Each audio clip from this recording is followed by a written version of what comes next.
Hello and welcome to a makeshift video of FPL Journey to 10k. Not quite a new episode, kind of a halfway house sort of thing, whilst I am here in Cyprus.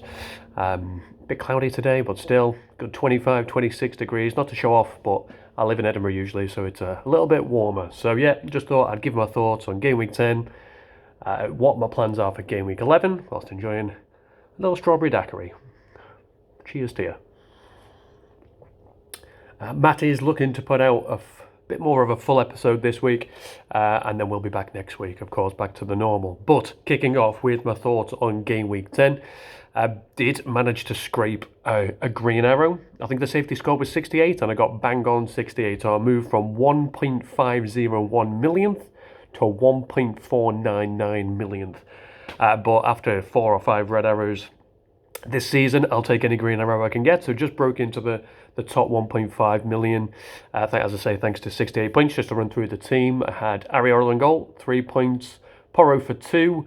Bit of a contentious one that with the handball at the end for Aston Villa for their goal. Not Aston Villa, Crystal Palace even with the handball for IU. Yeah, it could have been ruled out. I was praying it was. Unfortunately, that didn't happen. But yeah, didn't quite get away with that one. But that would have been quite nice. It didn't hurt too much because I did have Son who got me 10 points. Wasn't on for any bonus points. Then jumped to 3 once they conceded. So the 4 points that wiped out for the clean sheet, I kind of made back most of it with those bonus points and how they got distributed in the end. But it would have been quite nice for Porro to keep it. He's more of a differential than Son. But yeah, one of those things, unfortunately. Big Matty Cash getting me another clean sheet. Went off before Villa conceded, so managed to save the points there. He got me 5.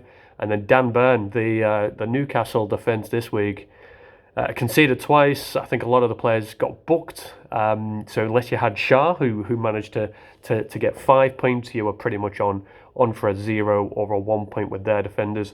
Yeah, so Burn didn't do so well. Quite nice that I wasn't completely destroyed by Trippier this week like I have been the last couple. So not overly concerned there. I still think Newcastle are a really good defence. And then one of my transfers in, Saka, matched Maddison, who was sold, so they both ended up with 6 points. I appreciate Saka's assist wasn't exactly the best assist in the world, but I'll take it at 6 points and a clean sheet to match Maddison's 6 points as well. So even on that transfer, then went for Salah. Watched the game here in Cyprus. Did think maybe this was going to be the game that he didn't get an attack in return, but luckily he did in the end when Turner decided to go into no man's land, completely missed the ball, and Salah basically had an empty goal to put it into. So he got 8 points, doubled to 16. My other captain option was Saka, so he ended up 2 points better off than Saka, so not too bad in the end. Right captain choice out of the 2 I was going for. Watkins got me 2, Solanke got me 2, and then Haaland with the 16 haul. Yeah, it would have been nice to have obviously captained Haaland. I didn't ever consider him, if I'm honest, for this game week, which may sound silly, but I just thought Saka and Salah had the better fixture. Salah had the form. It just made more sense to go there. So I don't think I was ever really close to captaining Haaland. Now, for those that are really good at maths, you might realise I've only named 10 players there. That's because my other transfer, I had 2 free, was to remove Castagna and bring in Gabriel. For the second time owned this season, I owned him in game week 1 and 2, 0 minutes played, or he came on maybe off the bench and got booked, or anyway, a frustrating own. Played 90 minutes ever since I sold him, and then I buy him back and he plays 0 minutes. I don't know what's going on. Maybe Arteta looks at my fantasy team and goes, oh, he's got Gabriel back, let's not play. I don't know what's going on. But I got away with it this week because my first bench defender that had to come in was Charlie Taylor. Obviously, Burnley got beat 2-1 by Bournemouth, but Charlie Taylor got the goal, so he bought 6 points as an automatic sub, which was nice. But yeah, Gabriel's one I'm going to have to keep an eye on. If he's getting drop minutes again, I can't keep him. What Matt's always told me is about guaranteed minutes, and he doesn't have them. So if he continues to get dropped, I'm gonna have to sell him. Hopefully it was something like a niggle, whatever it may be, because I do think the Arsenal fence is really solid and I'd like to keep him, but yeah, time will tell. So yeah, that was as I say, game week 10, 68 points. Small green arrow going now into game week 11. My thoughts there. I'll be honest, I'm not in love with my team, but then I don't really know who I want to bring in either. So at the minute, I'm sat on a roll. There's a transfer I'm thinking of. I'll come on to that. But at the minute, the team that I've got, my bus team, if you like, I've got as Areola, who is away at Brentford. He's been very disappointing, Areola, as an own, as is Turner. They're just their clean sheets just aren't there. Areola, especially with Areola, I thought West Ham have kind of given me this false impression that they're a really good side, doing really well. I expected them to probably be up in like sixth, seventh, eighth position in the league, but they're not. They lost four in a row. Yeah, Areola's a bit of a frustrating one, but I appreciate he's only 4.2 million. And I've got other fires to maybe look at rather than moving a Turner or an Areola on. I've only got point 0.1 in the bank as well, so it's not a transfer I'm going to do this week. But yeah, he's away at Brentford. I'm not a huge fan. I think Brentford are a good side. And Bumo is clearly showing recently with 2 double digits in a row what he can do. So yeah, he's in there just because it's him or Turner, and Turner's got Aston Villa. I think Aston Villa are probably more likely to score there. So I'll stick with Areola in net. I've then got Matty Cash, my hero for the season. He is away at Forest. I've then decided to start Burn, even though he's got Arsenal at St James's Park. I think there's just something about Newcastle. They do play well there. Their defence is pretty solid. I think they'll have a point to prove against Arsenal. And I think if anybody's going to nick that game 1-0, I don't know why. It just feels like it's going to be Newcastle. So yeah, I've started Burn. Currently starting Porro at home to Chelsea. And rewarding Taylor after his goal. He's at home to Crystal Palace. He's for the first time this season. I'm going to put him on the pitch, see how he gets on. Across the midfield, Saka away at Newcastle. Not a great fixture, but it's Saka, can score in any game. Salah away at Luton. Son at home to Chelsea. And then I've decided I'm going to give Gibbs White another shot. So he was on my bench this week, but he's starting. Last week. This week, at the minute, he's starting. He's got Villa at home. Forest can play well at home, so we'll see what happens there. Villa haven't been keeping loads of clean sheets. So yeah, just a bit of a punt. Then up top, Watkins. Away at Forest, and then Haaland is my captain, so he's got Bournemouth at home.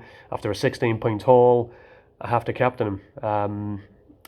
Salah away at Luton might be a nice captain option as well, but I think, at home, City, Bournemouth, probably one of the worst teams in the division. I've got to give it to Haaland. I don't think there's any question there, which means I've got Chucky on my bench. He's injured, of course, and then I'm keeping on the bench Gabriel away at Newcastle and Solanke away at Man City.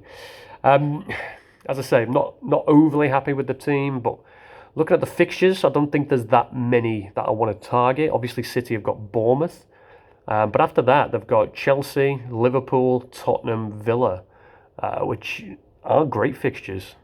I know people laugh at Chelsea, they've not been doing very well, but Matt's pointed out multiple times on this channel. I don't know whether it's still true, but up to at least game week 8, they were the only team in the division that have won all of their games on expected goals. So I don't think their league position actually shows the quality of the team. Liverpool sat in 4th, Tottenham at top, Villa are up there in the top 5. So City have some tough fixtures after Bournemouth, so I don't really want to jump on their assets for that reason. And then Liverpool away at Luton. I do like the look of Liverpool, so I could be tempted to sell Porro and maybe bring in Simicas, save myself some money. I think that's about 0.5 million I'd make to add to the 0.1 I've got in the bank at the minute. Simicas's fixtures, just over the next 6. He's got Luton, Brentford, Fulham, Sheffield United and Crystal Palace.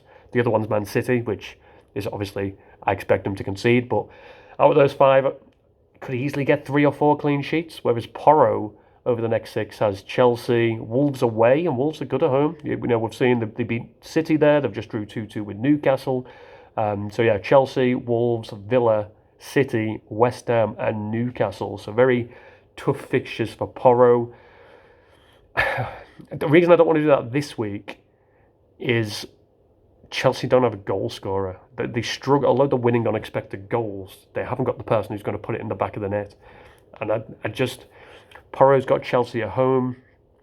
I just think it'd be nice just to roll it, go into the next game week 12 with two transfers when there's a little bit more of a swing, maybe for to get some Arsenal players in once that Newcastle's game is out the way. But yeah, there's options. There's options there. But don't be surprised if I sell Porro and bring in Tsimikas, is basically what I'm saying to you. Otherwise, yeah, it'll be a roll. Captain and Haaland, and playing that team that I mentioned. So once again, Areola, Cash, Burn, Porro, Taylor in my defence. Saka, Salah, Son, Gibbs, White across the midfield. And Watkins, Haaland, with Haaland having the armband. Going forward, Gibbs, White, his time in the team is limited. Solanke's time in the team is probably limited. They're probably the two that I'm thinking of moving on. I was going to do Solanke downgrade to Archer, but he didn't get a start this week, so maybe Sheffield United are looking in a different route. That would have been a nice, £1.9 million back into the bank account. But if Archer hasn't got the guaranteed starts anymore, I might have to look at something else there. But yeah, likely roll. But yeah, that's my thoughts.